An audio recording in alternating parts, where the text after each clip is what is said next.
1/16/2025. On this episode of Stand Tall, we are continuing the Wuzi, one of the ancient military texts. It has a wealth of information beyond simply just warfare, and by many military scholars is considered right up there, if not more important than the art of war, considering that Wu Qi and his Wuzi were referenced quite more frequently than the art of war in the Han Dynasty and during the Warring States period.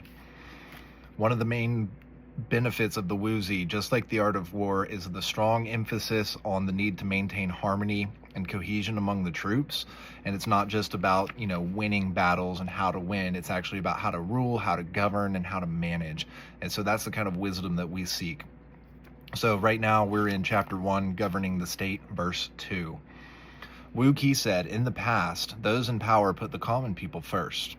Only then could they win over the populace. There are 4 taboos in strategy. Never send out the army if the state is not united. Never go into battle unless your army is united. Never advance unless you have a cohesive battle formation, and ensure that your army fights as one unit. Otherwise, victory will elude your grasp.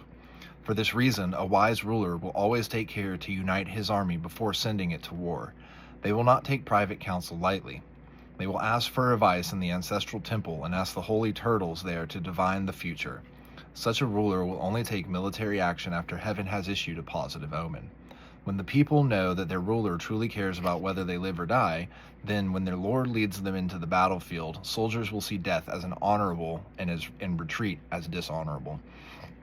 So the 4 taboos here I think are very important.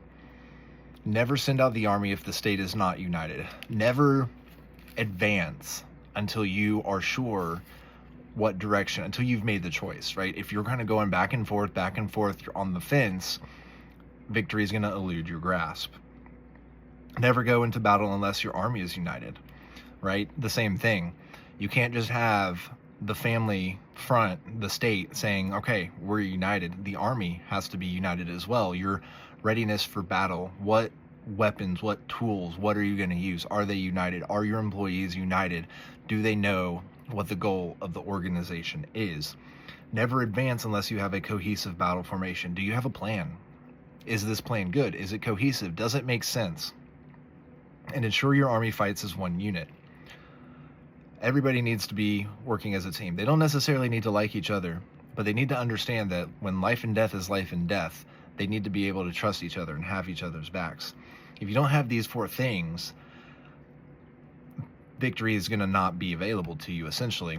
Victory will elude your grasp. And what this means is you'll fail.